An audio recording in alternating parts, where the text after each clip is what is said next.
రవీంద్రనాథ్ రెడ్డి కబంధ హస్తాల్లో కమలాపురం నియోజకవర్గం 10 ఏళ్లు నలిగిపోయిందా?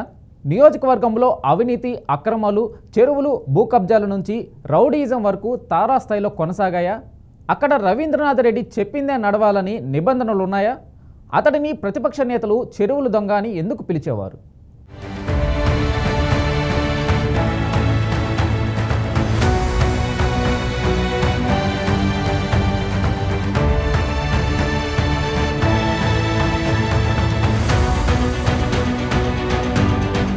మాజీ సీఎం జగన్ సొంత జిల్లా కడపలోని కీలకమైన నియోజకవర్గం కమలాపురం. అంతేకాదు ఇది జగన్ మేనమామ రవీంద్రనాథ్ రెడ్డి సొంత నియోజకవర్గం. ఇక్కడ వైసీపీ జెండా తప్ప గత 10 ఏళ్లలో ఎప్పుడూ టీడీపీ జెండానే కనిపించలేదు. మాజీ సీఎం వైఎస్ రాజశేఖర రెడ్డికి భామర్ది కావడం, జగన్ మేనమామ కావడంతో అక్కడ 10 ఏళ్లు రవీంద్రనాథ్ రెడ్డి హవానే కొనసాగింది. అయితే అభివృద్ధి విషయంలో కమలాపురం గత 10 ఏళ్లలో పెద్దగా పురోగతి సాధించింది ఏమీ లేదని చెబుతారు స్థానికులు. కేవలం వయసు కుటుంబం అనే సానుభూతితో మాత్రమే రవీంద్రనాథ్ రెడ్డి 2 పర్యాయాలు ఎమ్మెల్యేగా గెలిచారనే టాక్ కూడా ఉంది. ఎక్కడ డెవలప్మెంట్ యాక్టివిటీసే లేవు, ఎక్కడ రోడ్ల నిర్మాణం లేదు, కనెక్టివిటీ లేదు, ఎక్కడ ఉపాధిని కల్పించేటటువంటి ఒక్క పరిశ్రమ అంటే ఒక్క పరిశ్రమ పెట్టినటువంటి దాఖలాలు లేవు. కనీసము ఎంఎస్ఎంఈ టెక్నాలజీ సెంటర్ తీసుకొస్తే దాన్ని తెచ్చిన తర్వాత గ్రౌండింగ్ చేయలేకపోయినారు. ఈరోజు అది వేరే మంగళగిరికి తీసుకొని పోయేటువంటి పరిస్థితికి తీసుకొచ్చారు.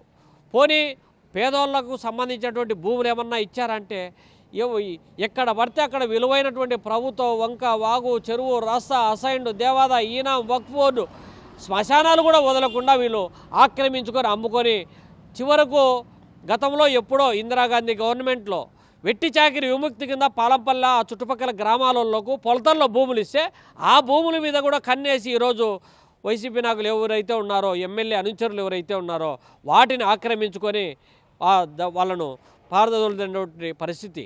అభివృద్ధి విషయంలో ప్రజలకు చెప్పేదొకటి చేసేది ఒకటన్నట్లుగా రవీంద్రనాథ్ రెడ్డి తీరు ఉండేదని నియోజకవర్గంలో విమర్శలు ఉన్నాయి. కమలాపురంలో ఎక్కడ వేసిన గొంగలి అక్కడే అన్న చందంగా నియోజకవర్గ అభివృద్ధి మచ్చుకైనా కనిపించదనే టాక్ వినిపిస్తోంది.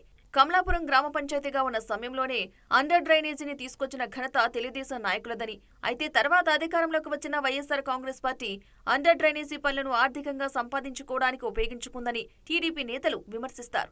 మరోవైపు గత 10 ఏళ్లలో మాజీ ఎమ్మెల్యే రవీంద్రనాథ్ రెడ్డిపై అవినీతి ఆరోపణలు వెల్లువెత్తాయి. చిన్న పనుల నుండి పెద్ద పెద్ద కాంట్రాక్టు పనుల వరకు ఏ పని మొదలుపెట్టినా రెడ్డి గారికి పర్సంటేజీలు పంపించాలనే ఆరోపణలు ఉన్నాయి. అప్పటి సీఎం జగన్మోహన్ రెడ్డి మేనమామ కావడంతో అతడిని ఎదిరించేవారు లేరని, అతను ఆడిందే ఆట పాడిందే పాటగా ఉండేదని ప్రతిపక్షాలు విమర్శించేవారు.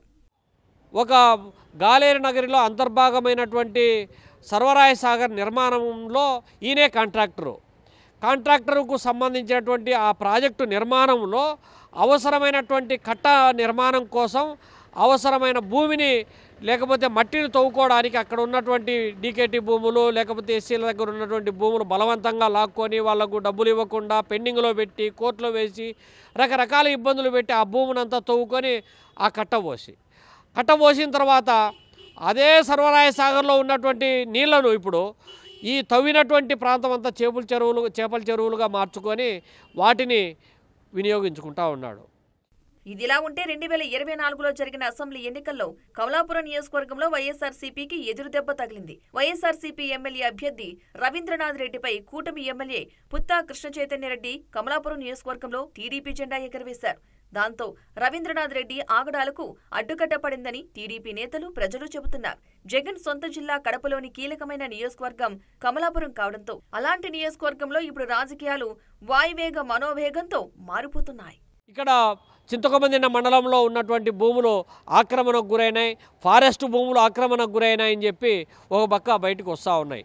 తవ్వే కొద్దీ ఇవాళ పూర్వామిల నుంచి పొలతల వరకు ఎక్కడ చూసినా కూడా ఇవాళ విలువైనటువంటి భూములన్నీ ఆక్రమణకు గురైనాయి. అది అధికార పార్టీకి సంబంధించినటువంటి ఈ విధమైనటువంటి దుర్మార్గాలకు ఎవరైనా ప్రశ్నిస్తే వాళ్ళపైన కేసులు పెట్టడం. పెళ్లిమరి మండలంలో యాదవాపురంలో ఒక శ్రీనివాసులు యాదవ్ అనేటువంటి ఒక అబ్బాయిని చంపడానికి కూడా వైసీపీ వాళ్ళు వెనకాలేదంటే ఎంత దుర్మార్గమైనటువంటిది. కాబట్టి ఇంతటి దుర్మార్గపూరితమైనటువంటి ఆలోచన విధానము వైసీపీ గవర్నమెంట్లో జరిగింది. అందులో అప్పుడు ముఖ్యమంత్రిగా ఉన్నటువంటి జగన్మోహన్ రెడ్డి సొంత మేనమామైనటువంటి పి రవీంద్రనాథ్ రెడ్డి మాటున జరిగినటువంటి వాళ్ళ అనుచరులు యథేచ్ఛగా భూములు ఆక్రమించుకున్నారు. ఎక్కడా అభివృద్ధి అనేటువంటి మాటే లేదు, ఎక్కడా పారిశ్రామిక అభివృద్ధి అనేటువంటిదే లేదు. గాలేరు నగరి అంత నిర్మాణం రెండో దశ పనులు అతిగతి లేకుండా ఎక్కడ ఆగిపోయి ఉన్నాయి. గతంలో కమలాపురం మున్సిపాలిటీని వైసీపీ దక్కించుకుంది. వైసీపీ కీలక నేత మున్సిపల్ చైర్మన్ గా ఉన్నారు. ఇక్కడ గతంలో జరిగిన స్థానిక సంస్థల ఎన్నికల్లో ఏకపక్షంగా వైసీపీ విజయం దక్కించుకుందన్న ఆరోపణలు వినిపించాయి. అయితే ఇప్పుడు కూటమి సర్కారు ఏర్పడిన తర్వాత రాజకీయాలు మారిపోయాయి. కమలాపురం మున్సిపల్ చైర్మన్ తో పాటు కౌన్సిలర్లు కమలాపురం టీడీపీ ఎమ్మెల్యే పుట్టా చైతన్యరెడ్డి సమక్షంలో తెలుగుదేశం పార్టీ కండువా కప్పుకున్నారు. మేయర్ తో పాటు కౌన్సిలర్లంతా టీడీపీ జెండా కప్పుకుండటంతో కమలాపురంలో వైసీపీ జెండానే పీకేసే పరిస్థితి ఏర్పడిందని రాజకీయ విశ్లేషకులు చెబుతున్నారు. అంతేకాదు రవీంద్రనాథ్ రెడ్డి కబంధ హస్తాల్లో కమలాపురం నియోజకవర్గం 10 ఏళ్లు నలిగిపోయిందని, కూటమి అధికారంలోకి రావడంతో నియోజకవర్గంలో అవినీతి, అక్రమాలు, చెరువులు, భూ కబ్జాల నుంచి విముక్తి కలిగిందని నియోజకవర్గంలో టాక్ వినిపిస్తోంది.